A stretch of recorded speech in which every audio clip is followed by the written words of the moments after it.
मध्य प्रदेश की 100% सही खबरें देखने के लिए एक छोटा सा लाइक सब्सक्राइब कर दीजिए और इस वीडियो को पूरा जरूर देखिए। चलिए मध्य प्रदेश की फटाफट 20 बड़ी खबरें। छतरपुर स्थित बागेश्वर धाम में मल्टी स्पेशलिटी कैंसर हॉस्पिटल का भूमि पूजन 23 फरवरी को प्रधानमंत्री नरेंद्र मोदी करेंगे। 100 बिस्तर का अस्पताल आधुनिक सुविधाओं से लैस होगा। यहां जर्मनी और इंग्लैंड के डॉक्टर भी सेवाएं देंगे। गरीब मरीजों को निःशुल्क इलाज उपलब्ध होगा। फंड की व्यवस्था पंडित धीरेन्द्र शास्त्री कथा के जरिए और दानदाताओं द्वारा की जाएगी। अस्पताल का नाम बालाजी सरकार कैंसर इंस्टीट्यूट रखा जाएगा। इसके लिए 25 एकड़ जमीन चिन्हित कर ली गई है। दो देश का पहला ज्योतिर्लिंग महाकालेश्वर होगा, जहां मैपिंग की तैयारी है। श्रद्धालु मंदिर के कर्मचारी सुरक्षा गार्ड की मदद के बिना ही जान जाएंगे कि वे कहां खड़े हैं। दर्शन के लिए किस तरफ जाना होगा, दर्शन कितनी देर में होंगे, जूता स्टैंड, क्लॉक रूम कहां है, लड्डू प्रसाद कहां मिलेंगे, निर्गम कहां से होगा। मुख्यमंत्री डॉक्टर मोहन यादव आज नई दिल्ली के ताजमहल होटल में MPGIS 2025 के कर्टेन रेजर कार्यक्रम में देश विदेश के निवेशकों को मध्य प्रदेश में निवेश के लिए आमंत्रित करेंगे। CM यादव इन्वेस्ट के इच्छुक निवेशकों के साथ सीधा संवाद कर 24 फरवरी से शुरू होने वाली ग्लोबल इन्वेस्टर्स समिट का न्योता देंगे।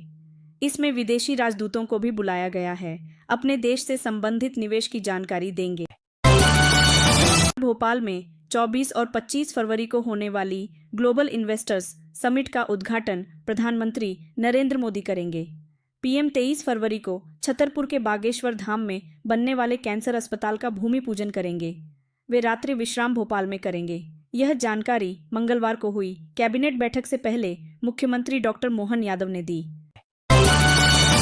23 साल की परिणीता जैन का शनिवार को विदिशा में अपने चचेरे भाई की शादी के संगीत समारोह में अचानक निधन हो गया। परिणीता स्टेज पर परफॉर्म कर रही थीं, तभी वह गिर पड़ी।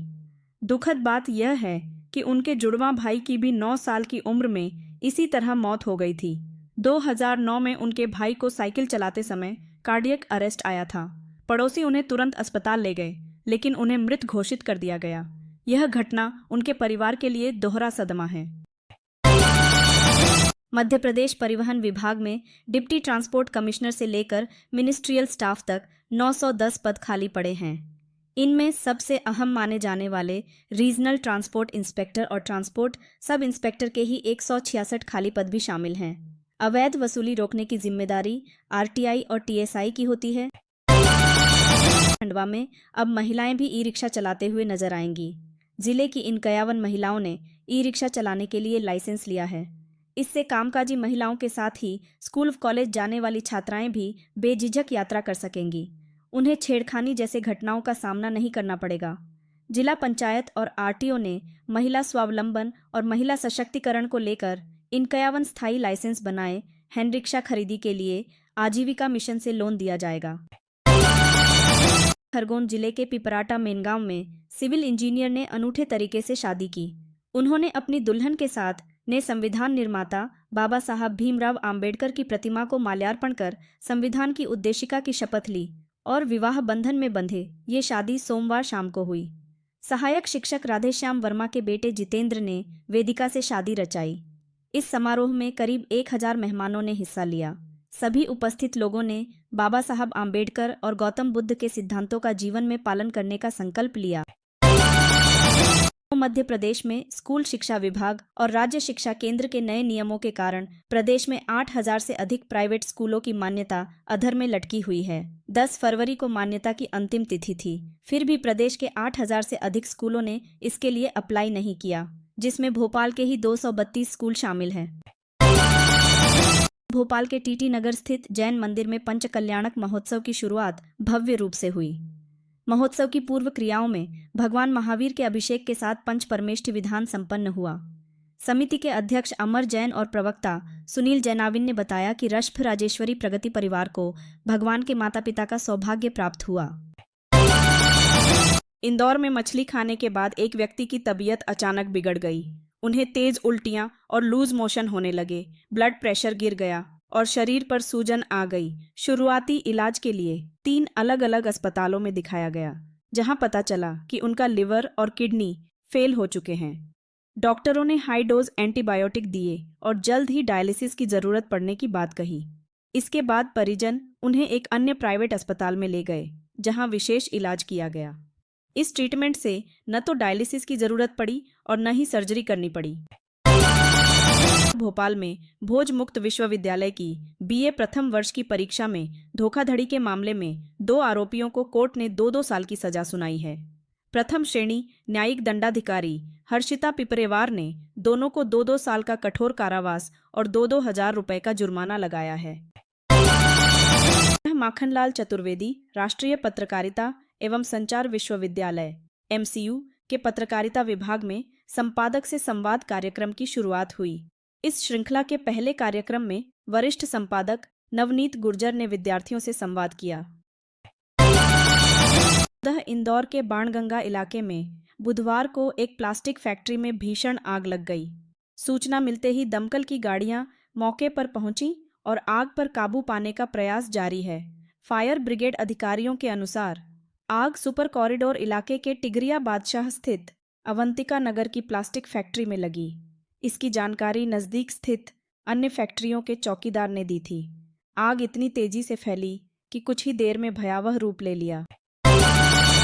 केंद्र सरकार की आयुष्मान भारत योजना का फायदा लाखों मरीजों को मिल रहा है, लेकिन इसका एक नियम मरीजों की प्राइवेसी और आत्मसम्मान को नुकसान पहुंचा रहा है। सबसे ज्यादा खतरा महिला मरीजों के लिए है। दरअसल इलाज की पुष्टि और क्लेम पास कराने के लिए मरीज के चेहरे समेत सर्जरी वाले पार्ट की फोटो ली जाती है। इन फोटोज को आयुष्मान पोर्टल पर अपलोड किया जाता है। इसके बाद कैशलेस इलाज की सुविधा मिलती है। ग्वालियर में 4 साल पहले 60 साल की बुजुर्ग महिला से गैंगरेप के दोषी हलवाई और उसके सहयोगी को कोर्ट ने उम्र कैद की सजा सुनाई है। आरोपियों ने महिला से दुष्कर्म के बाद उसकी हत्या की कोशिश भी की थी। एक आरोपी को पीड़िता ने अंधेरा होने की वजह से पहचानने से इनकार कर दिया था, लेकिन डीएनए रिपोर्ट में वारदात में दोनों आरोपियों की सहभागिता की पुष्टि हुई थी। इसके बाद कोर्ट ने दोनों आरोपियों को आजीवन कारावास की सजा सुनाई।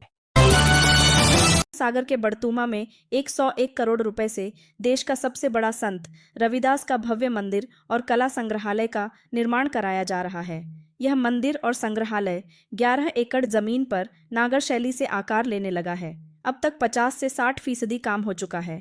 मंदिर परिसर का आकार अब नजर आने लगा है। 15 फरवरी से महाकाल मंदिर जाने वाले श्रद्धालुओं के लिए एक नया प्रवेश द्वार खुल जाएगा।